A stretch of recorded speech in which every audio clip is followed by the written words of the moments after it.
How powerful is the phrase, I love you? I love you. Hi, this is Neil with Other People's Shoes. I want to call your attention to a new app that I've discovered called World Love Bank. Now, let me tell you something really quick. There's something powerful about the phrase, I love you. It can do wonders to our mental health. It can just make us feel like we matter and that we value that person that we say it to. Now think about this for a second. Think about the person you love most in this world. Got him? Now imagine just for a brief moment. Imagine if you could never hear the words, I love you ever again. That's what World Love Bank is all about. See, what they're doing is they're capturing the I love yous from loved ones that you can go back in and go into that bank like a savings account and withdraw that I love you, even if that loved one is passed, because maybe that loved one has banked their I love you and it'll be there forever. So think about that. Check it out right now. World Love Bank on your favorite app store of choice, whether that be Apple iOS or Android Google Play. Check it out now. World Love Bank. I love you. Hey, come take a walk with me. Not like you used to do. Do something different and put yourself in other people's shoes. Open up your mind and open up your eyes and change your direction, change your perspective. Welcome into Other People's Shoes. As you know, I am your host, Neil Matthews. Thank you for hitting play today. Now listen, you could be playing anything today. You could be playing Bon Jovi's greatest hits. I don't know. You could be listening to rap music. Do people do that anymore? Isn't it called hip hop? I digress. You could be listening to anything you want right now, but for whatever reason, you chose to hit play today. And for that reason, I am grateful that you're here today, and I'm going to make it worth your while to stick around because I believe truly our guest today has an amazing story, and it's one we should all pay attention to and really embrace, and I even think even get behind and continue to share. So help me welcome in my new friend all the way from the Mitten in Michigan, Kim. Kim, how are you today? I am great. How are you today? Well, I always say better than I deserve, but then somebody kind of pushed on that, and they said that sounds kind of fake. And so then one of my favorite TV shows, The Mentalist, he says right as rain. So I'm trying that one out. So I'm right as rain, which I don't even know what that means either. Help me maybe with either one of those. Yeah, I wish I could help you out. I wish I could help you out with right as rain, but I don't know what it means. Yeah, I did Google it recently, and there was like, well, here's where it comes from. And I'm like, yeah, I know, but what does it mean?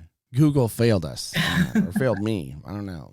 Well, that's great. I'm so glad we got an opportunity to connect. I know you have been doing a lot of amazing things as we kind of talked about in the green room. But before we get into that, I really want to hear on that. We have to have this question answered, and it's just so important. And Kim, that's this. What style of shoes do you love to wear? Well, I can tell you that my 5'0" mom married a short man. And so I am not real tall. I was born in heels and continue to wear them. And so I like not a stiletto, but a little bit chunkier heel. So it's comfortable that I can wear all day long. I like a fancy black shoe with a heel, with a big heel. Now, I'm a guy. I don't know if you realized that when we jumped on this little Zoom, Google Meet, whatever we want to call it. I don't know a lot about women's shoes. I don't. So I don't even know if this is appropriate, but is there a brand of these style of shoes? Do they have like a brand name that they fall under? Yeah. There's several brands. I really like Söfft because they're really comfortable. I like a very comfortable shoe, and you can get a real cute heel and have comfort at the same time, which a lot of people think is impossible, but it's not true. There are some really comfortable shoes. I'm always into a cute shoe too. I mean, you know, myself as a guy, I have a lot of shoes, and I think I would categorize a few of them as cute. Probably not, though. Well, cute is good. When I put out the call, and that's kind of what I call it, that proverbial casting call or that net, basically let everyone in the world know what you're going to do or what you're looking for as a podcast guest. We've been doing this a minute or so we've kind of gotten in a little bit of a routine and a rhythm to finding folks, but sometimes it's very difficult still as a host. But for whatever reason, something gravitated you towards us or towards what we were about, and I don't know what that was. But if you're willing, I'd love to hear you maybe share kind of what resonated with you about being a part of things with us here. Before I reached out to you, I, of course, listened to some episodes, looked into you personally a bit, and I liked what I saw and I liked what I heard. And It's one of the things I say. Like, I love the name of your show because nobody has walked in the same pair of shoes their whole life. Nobody has. And so everybody is unique and different, and which is incredible and wonderful. I think about like the Mona Lisa. If it ever went up for sale, it'd be millions and millions, and who knows? I don't even know how much money it would sell for. It's one of a kind. And so it's priceless, just like you are priceless. You are one of a kind. Nobody has walked in your shoes. Nobody's like you, has ever been like you, will ever be exactly like you. And there's something very special about that. So other people's shoes make so much sense when you really think about it. Think about when you're talking to somebody and they're irritating you or you don't agree with them. You've not walked in their shoes. You don't know everything about them. You don't know that every day that they've lived leads you to today. And so I love it. I love your premise. I love what you're doing. That is why I reached out to you. Well, first off, thank you. Thank you for that. I appreciate that. Because here's the thing that I've discovered, not only in my 42 years on this planet, even now in the last 4 years of doing this show, is undoubtedly some tragic event will happen in somebody's life. We've had a lot of tragedy on the show. In fact, I was sharing with a friend recently who found out I had a podcast. I'm like, buddy, we've been friends for how long now? And you just now figured that out? It was kind of funny to me, but also feeling as a friend, like, you should know this. Like I said, we've had some very tragic shows. Well, let's be honest, Kim. I know how you feel. I have sat with guests who have lost their spouse. So I know, Kim, now exactly how you feel. You have lost your spouse, and that's kind of the catalyst, a lot of what you're about. How damaging and dangerous is that statement to make to somebody? If you hear that statement, well, I've had this. I know how you feel. I think I approach it differently now than I would have before, because there would have been a time certainly where that would have been, come on, unless you've been through it, you don't really know. Like, I've been through a few things in life and people have been through things I haven't been through. And it's easy to sympathize and it's easy to reach out to people and care. But unless you've been through it, you really don't know what it's all about. Now, the way I look at it is you got to give people some grace. If they're saying something like that, it's because they care and they think they know. Quite often we think we know what it would feel like. We try to imagine what it would feel like, but it's always different than what you imagine it to be. I think giving people some grace in that area is not such a bad thing. I appreciate that, because for me, I was much younger at the time. My wife and I had actually lost a child due to miscarriage. I remember somebody saying to me just point blank, well, I know exactly how you feel right now. And I was so hurt, and I was already hurting. So it just added to the hurt. I kind of freaked out on him. I was like, listen, I know how it feels to be without air. They had an oxygen tank. I know how that feels. I've run and I've, had to gasp for air. And they didn't take that very kindly. They said, you don't know how it feels to be me. You don't know what the pain it is to carry this around and the obnoxiousness that this oxygen tank has. I said, then you can't stand there and tell me you know how I feel. I wasn't as gracious as you were. So that's awesome. That you can be that way. I'm older than you are. So, that could be part of it too. But here's the thing is I want to get into your book because I'm fascinated by it. I love the title and I want to know more about it for you. When I hear the word love, I define it a certain way, but I would love to get Kim's definition, not Merriam-Webster's, not Google, not social media. I want to get Kim's definition of what love really is. Well, I'll tell you, after living a year, and actually it was more than a year, but dedicating that much time, and to start out with, I have a hard time committing to an entree when I go out for dinner. So to commit to a whole year of something was crazy for me. And I used, a very ancient poem, love is patient, love is kind, does not envy, does not boast, and decided I'd take one word a month and found out quickly there's 14 of them. So I couldn't get it done in a year because math kind of happened. So it took me a little bit longer than a year. Each of those words is different. Yes, there's this definition that I'm about to give you. First of all, love is not an emotion. It's not like fear or excitement. You don't live in fear. You are not fear. You are not excitement. You watch a scary movie, you go to bed that night, you hear every little noise in the house, but you don't live in that every day. You don't live in excitement every day. Every day is not Disney World. Love is something that you are. Love is something you live in. Love is part of your being. So it is every day, all day, every day. It's who you are. And it is walking and talking and living and giving and breathing. And it is so much more than an emotion. In John, it says that God is love. It doesn't say God loves. It says God is love. You can be love. You are love, whether you realize it or not. It's how you display it and how you give it defines you. Our world says that we love. I hear it all the time. Well, I love that. I love this. I love this person. I love scrambled eggs. I love guacamole. Is our world lacking love or the ability to love others? I believe that our world is lacking the right definition of love. We're all taught love by our parents, our grandparents, whoever influences our lives. A lot of what we're taught about love is not love. Things done in the name of love are not love. Things said in the name of love are not love. So what's lacking is an understanding of what love really is. So how do we fix it? We let people know what it is and how wonderful it is. Because with love, real love, living in real love, there is complete freedom. It's complete freedom. It is the easiest, best, most wonderful way to live. Because with love, there's no judgment. There's no condemnation. There's no racism. There's no trying to fix people. People are people and everybody's an individual. You hear sometimes people say, I love everybody, but those darn Democrats, I love everybody, but those Republicans, well, then you don't love everybody.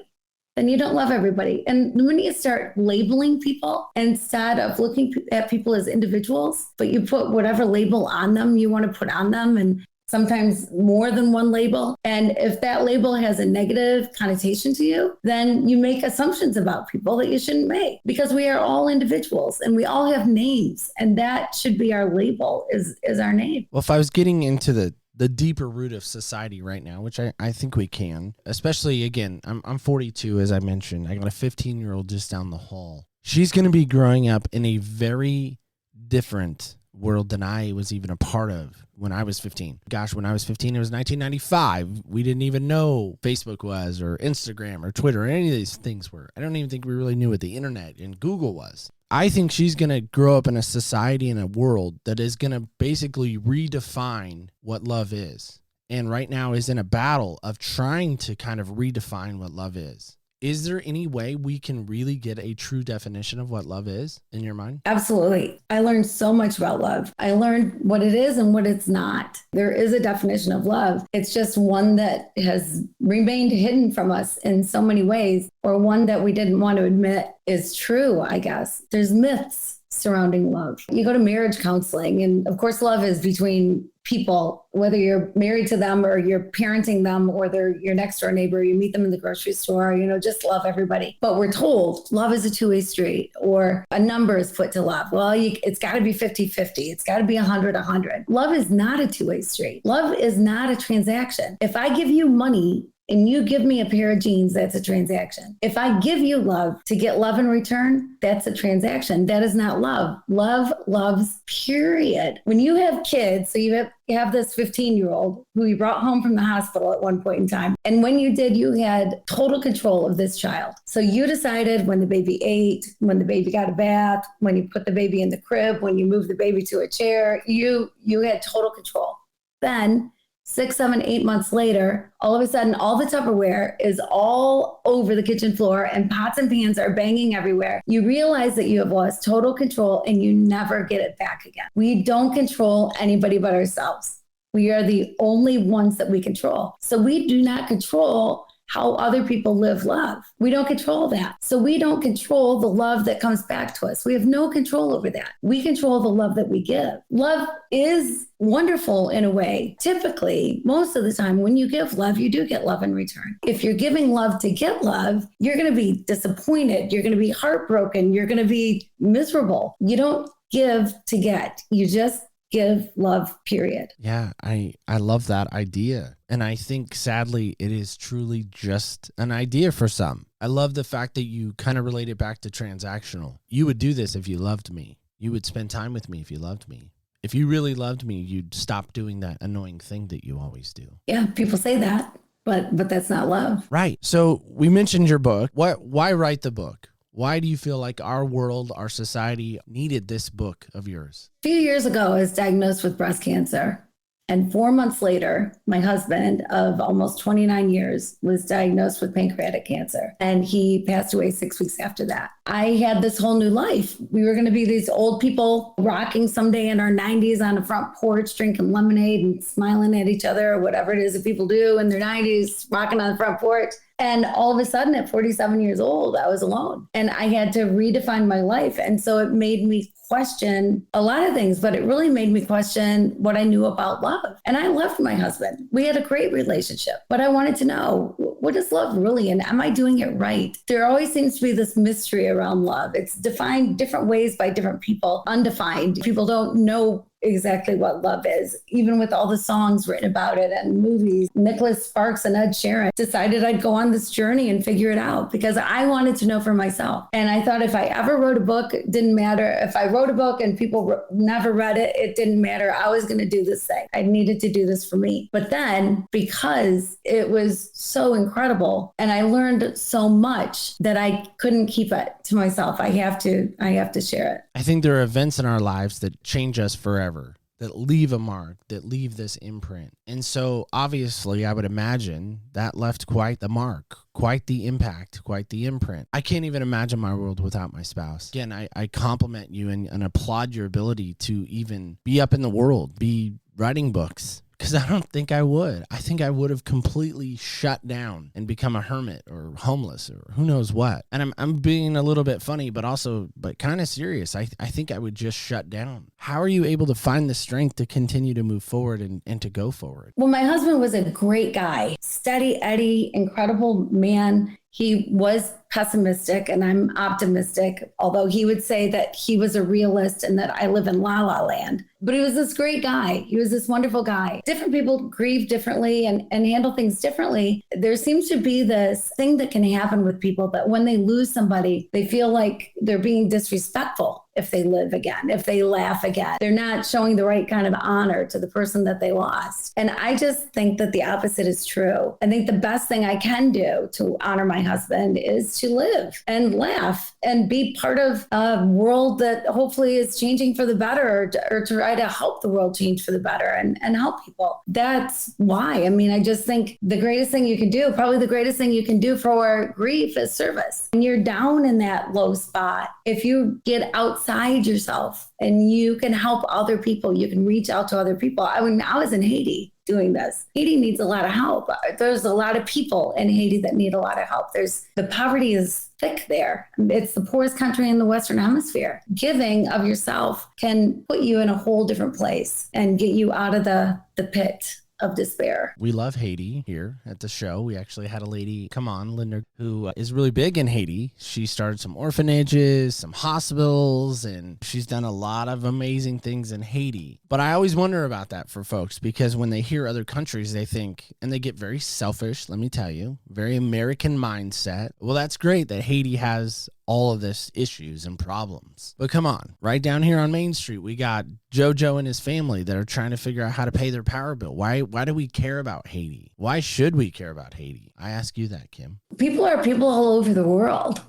You know, we're the ones that drew the maps. We're the ones that put the lines on the maps. We're the ones that try to block the borders. That's a human thing. People are people. And yes, Joe down the road needs help. Help him. Absolutely. You know, yes, there are people in the US that need help. There's no doubt about it. So help them. What I have found is a lot of times when I've heard that complaint, because I hear it, I've heard it many times. Why are you working in Haiti when we need all this help back home? You know, why are you doing that? And then I ask, you know, well, what do you do? Serve somewhere, do something, help somebody somewhere. And if you feel called like you need to go help the homeless in your area, do it. You know, everybody should do something. If we all did something, the world would be a better place. The world would be a different place. I guess that's more like why not Haiti than why Haiti. Yeah, I think that's the shift. It's the idea that I'm doing something, you're doing nothing, and yet you want to be Judge Judy or Wapner, pronounce a judgment on me that I need to be focused somewhere else when you're sitting on the couch doing nothing. But I think, though, too, if somebody is sitting on the couch doing nothing, that's their choice. It goes back to we don't control that. I'm going to not love somebody because they're not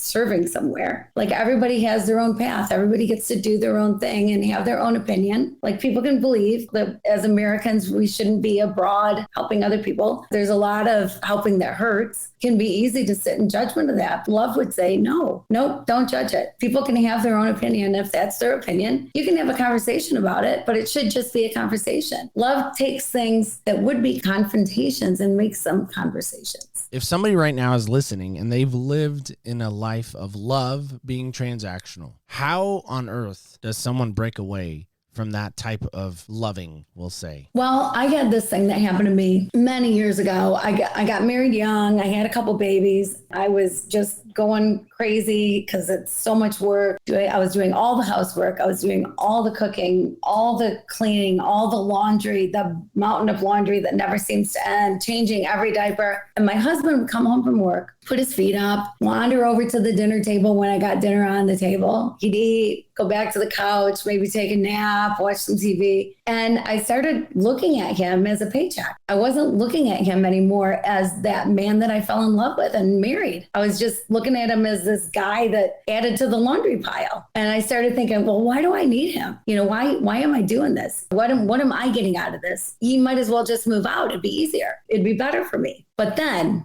I realized it's up to me that I wanted a happy marriage. So I determined then that I was going to do everything I could to make him happy, whatever it was.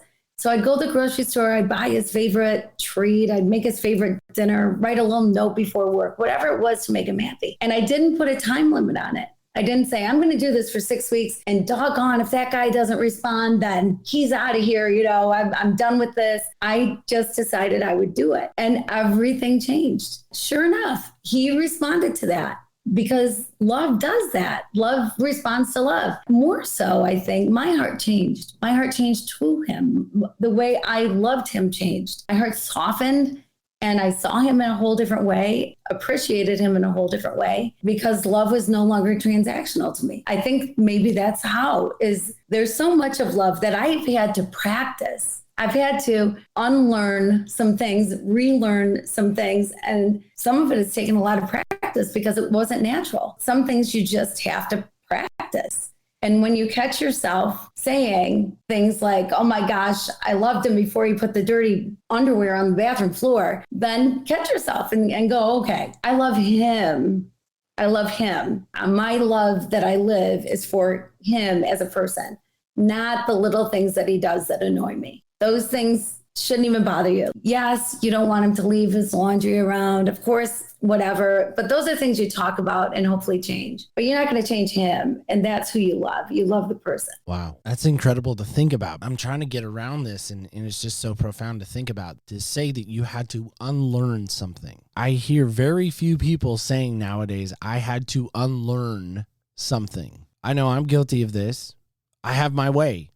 This is what we're doing. This is where we're going. This is what's happening. It's just, I'm not going to change who I am. I've been doing this for so long. It's not going to change anything. But again, if we're really going to embrace and really let's help this out, is it comes out of really 1 Corinthians 13, which is out of the Bible, which some people are already like, oh, Bible, I'm out. But listen, don't turn off just yet. Something about that, when you're talking about that, is not self-seeking, which is one of the attributes. Which, by the way, I think is one of the hardest ones for me. If I was going to break down each thing, okay, maybe patience too. But, those two maybe. Okay, maybe it's envy. No, I'm sure it's boastful. That's what I mean. If we were to put our love through this test, are you doing this? Are you doing this? Are you doing this? In your opinion, again, I know we're leaning heavily into this. Do you think people really do every attribute of 1 Corinthians 13 well? I think that we've kind of raised a certain way. We see love a certain way because the way it's portrayed to us. And I learned quickly that each one of those words, I thought I knew what that meant. I thought I knew what patience was. First one out of the gate, right? Love is patient. I thought, oh gosh, this is going to be easy. I know what that is. You're not honking your horn if you're stuck in traffic. You're not mad because your 15-year-old can't find her shoes and you have to leave for school right now, keeping your cool. And I thought that's what I was going to find, that love that is patient, that's how it behaves, that's what it is. I learned, however, you put love is or love is not in front of any word and it changes the meaning of the word. So love that is patient would say you love the person, whoever it is that you're with. You love them in such a way that you recognize that this is the most important moment of your life. What's in the past is in the past, and what's in the future is yet to come. This is the moment that will come and go with or without you. But if you love who you're with, you live love, then you give your full attention. You really listen to the person that you're with. That is showing love that is patient. And I'll tell you what, that was very difficult for me. That took a lot of practice because it was so easy for me to think I'm the greatest multitasker in the history of the world. And I could think about a meeting I had later, what I needed to get from the grocery store, who needed to get to soccer practice, and be fully engaged at the same time. I can't. I don't think anybody can. If you love with love that is patient, you are there and you hear things you would not hear because you're no longer making assumptions about what somebody's going to say based on the labels that you put on them, but you're actually hearing their words. And you find out that we have a lot more in common than not. You understand people more. And even if they have a different opinion than you, if they look at life different than you, that's okay. That's them. They get to do whatever they want. You don't control that. All you control is that you love them, and love that is patient, be fully present when you're with somebody. For you, when you look back on the creative process, was there one chapter, knowing fully well what was going to be coming? Again, as a creator, I'm guessing you probably had it kind of laid out, kind of organized. You strike me as a very organized person. One section that you got to, you're like, well, you know what? We've done really great with all of these. I could just skip this one because I don't really want to talk about that one. Was there any of those like that? Yes, I did them in order except one. And it was Love Doesn't Keep a Record of Wrongs, because I kind of dreaded that one because I thought, what am I going to find out? I mean, you forgive people, but you don't forget the things that happened to you. What does that even mean? And that particular month, I was asked by this man in the U.S. to show him a water project that I was working on in Haiti. And so there were 8 men that came from the United States, and I brought 2 Haitian friends who'd been working on the water project with me to translate and help. And we drive out into the countryside, get to where we're staying. It's this little tiny building with 2 rooms with 4 twin-size beds in each room. So we're there, but we brought a couple cots and we brought an air mattress, 8 American men, 2 Haitian men, and me. Had American guy pulled me over. Kim, can I talk to you? I'm like, sure. And he said, did you see the rooms? And I'm thinking, buddy, there's nothing else to see. Like, this is a tiny place. And then I thought, oh, he's asking me because he's going to think I want my own room. So I'll say, well, it's okay. I'll sleep outside. And then he'll say, oh, no. If anyone should sleep inside, it should be you. And I'll say, well, I don't care if there's other people in the room. And he'll go, oh, good, because there's only so much space. So I said, well, it's okay. I'll sleep outside. And he said, oh, good. Because we've got men on this trip that would not be comfortable with a woman in their room. Now, Haiti's hot. You go into a room to go to sleep, and I wear pajamas. I don't know what he thought could possibly happen at night. I told him I'd sleep outside, so now I had to do it. So I looked around, and there was a piece of plywood that was kind of held up by this wooden structure. I thought, well, if I sleep under there, at least I won't get wet.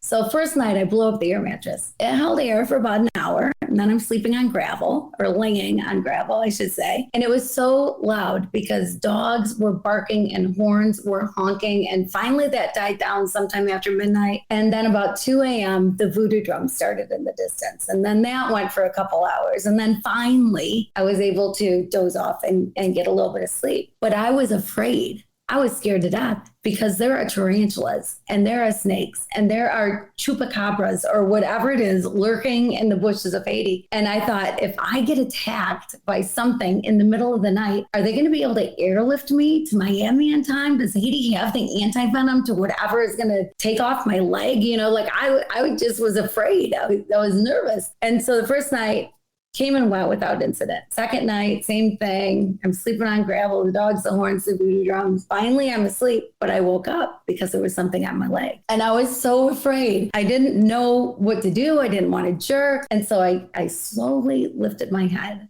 and I slowly opened my eyes. and it was a chicken. There was a dang chicken on my leg. And I didn't know whether to be mad because this chicken woke me up from the little bit of sleep I was getting, or happy that it wasn't something worse than a chicken. Third night came and went, fine. Fourth night, no air in the air mattress, the dogs, the horns, the voodoo drums, finally asleep. But again, I woke up because again, there was something on my leg. And again, I was scared to death. And again, I slowly lifted my head and I slowly opened my eyes. And again, it was the dang chicken. And again, I didn't know whether to be happy or mad, but I shooed it away. And then that night, we had chicken for dinner. So the fifth night came and went without incident. I was just fine. And I'll tell you, at first I was bitter. I was angry. I thought, gosh, I hope my sons wouldn't treat a woman like this. Like, I'm all about equality, but I'm still a human being. To make me sleep outside, not really make me, I volunteered, but even so, why didn't they step up? Why didn't somebody say anything? I was mad. I was bitter. And then I thought, well, they don't know I'm mad.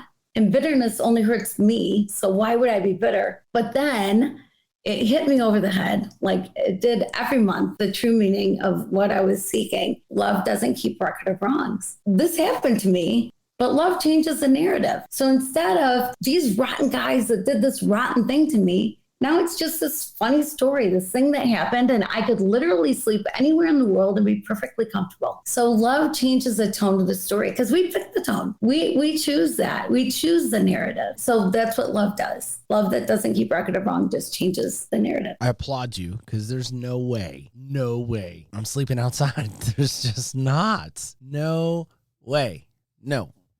I love the perspective shift to say, listen, I'm not even mad at those guys. Like it is what it is. It's kind of just like, man, I have a cool story now to share. I don't know a lot of people would have that perspective. I don't know that people know that they can necessarily. So some things we need to learn. I mean, if you're in a traffic jam, you can be that guy laying on the horn, angry, your blood pressure's rising, you're just so upset. Why aren't we moving? How long is this going to be?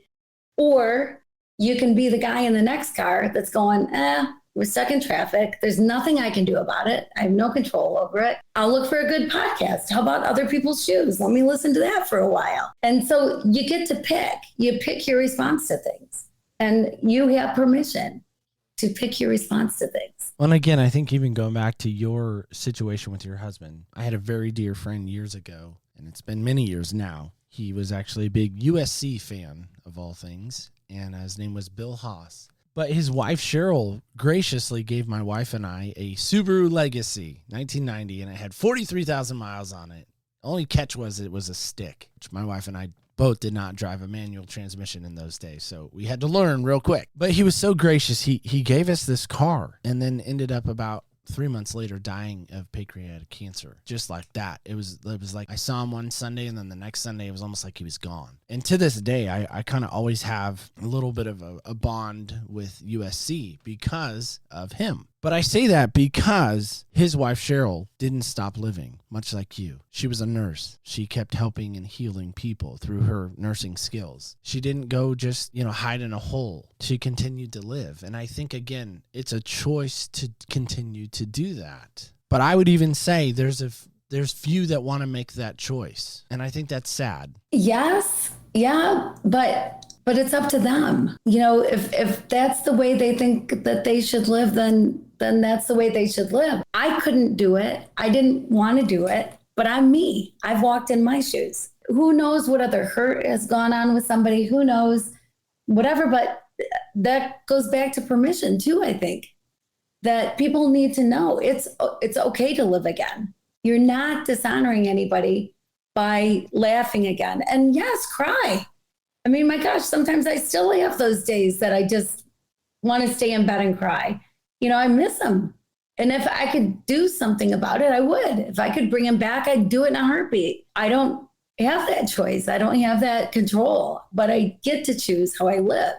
That's the choice that I have. And that's the choice everybody has. To stand in judgment of people and how they handle their grief or how they decide to live, that's not love. People can live however it is they want to live. But I think sometimes with more information, with more understanding of things, then you can give yourself permission to live differently. Well, and again, I think that's the key, is this idea of giving somebody permission to truly love. And it is a choice. I still think love boils down to a choice. You have to either make that choice to love or make that choice not to love. But Kim, I'm curious about this. For those that are interested, how can someone get a hold of the book? Where's the best place to go if they want to connect with you outside of this conversation? Where can they go to do that? Well, I am literally the only Kim Sorrelle spelled my way in the entire world because my last name is obnoxious. It has way too many letters, 2 R's, 2 E's, 2 L's, Sorrelle. Kim Sorrelle, KimSorrelle.com is my website. You can also get there, though, easier, loveis.info. And Love is the name of the book. It's dark blue cover. It's on Amazon. It's in brick and mortar stores like Barnes & Noble. It's available everywhere. It just came out on audio as well, which I'm thrilled about. It's just very easy to find. Love Is. Simple title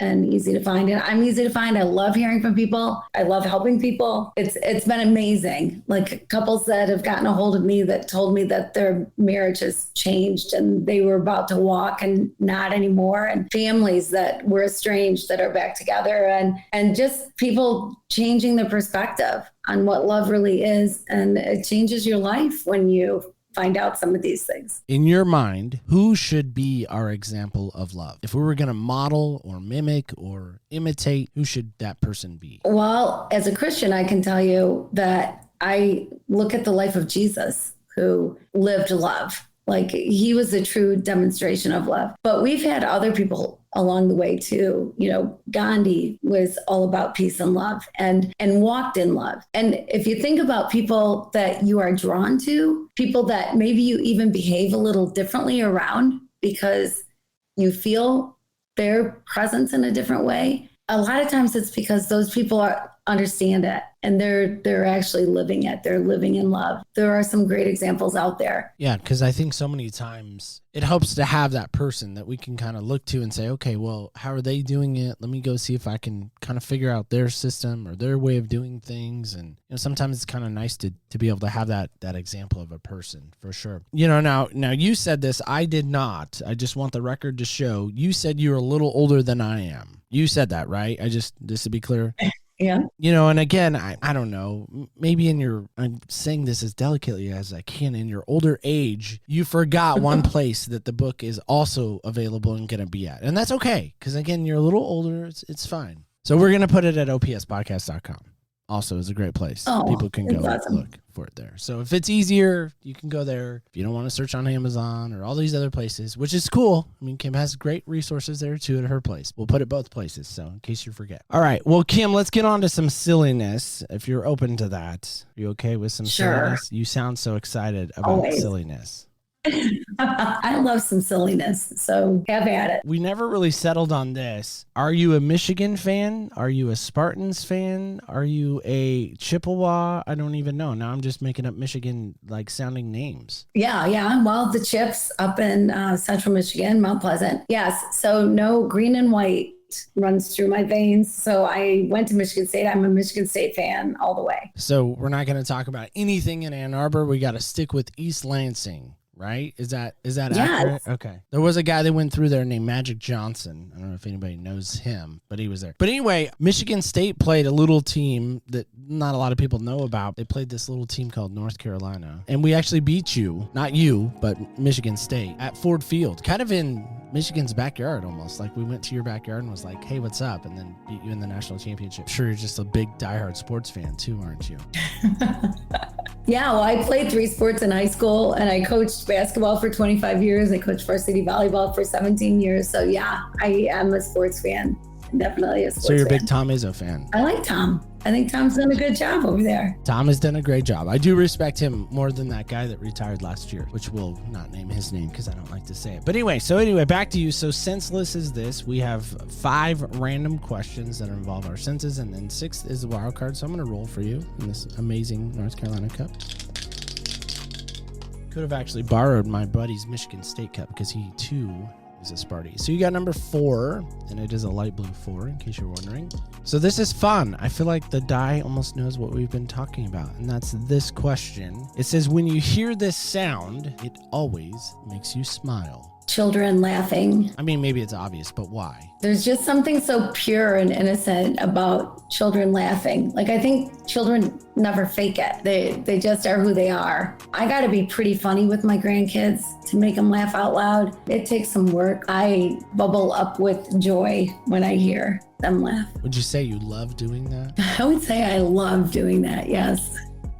Well, Kim, thanks so much for coming on today. I really appreciate your time that you gave us today. Thank you so much for being here. It's been my pleasure, and everyone should have your show on the top of the list of the podcasts they listen to. It is great. You're wonderful, and I really appreciate what you do. Well, thank you again for that. Well, guys and gals, kids and campers alike, that is it. That is all. That is our show today. So here's my question as we get out of here today. Before I let you go, I gotta leave you with something to think about. There's a lot of process there. But one, I want to ask you about this. Now, I don't know if anybody else had this happen to them when they were in kindergarten or maybe even elementary school. So jump in the DeLorean with me now. But I remember, like, I have a very vivid memory of this. We were going somewhere in kindergarten and we had to ride the bus, and it was a big deal. And I remember my mom safety pinning the permission slip to my shirt. Nobody else's mom did that, I'm sure. I'm the only one. I'm alone in that, right? Nobody.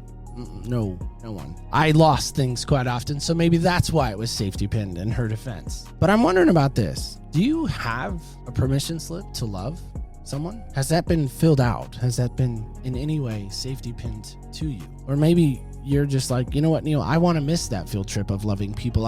It's too scary. The way she talked about Haiti just is giving me EBGBs right now. I don't want to have a permission slip to go there even. No, thank you. I get all that. But here's my question as we go. Why don't you have permission? Who's told you you don't have permission? Something to ponder as we get out of here today. If you take this challenge seriously and say, you know what, I'm going to give myself permission. Here's the challenge: to love. I would love to know about it. I really would. You can let me know, or you can let my friend Kim know, either one. But let me know. I'd love to hear from your thoughts on that. I have permission to love someone. I'm giving you permission. Kim is even giving you permission to truly love and love well. So as we get out of here, also remember this. Don't forget. Don't ever forget. Remember, when you walk in other people's shoes, you really do get a different perspective on life. Thank you so much for listening, and stay tuned till next week when we walk in other people's shoes.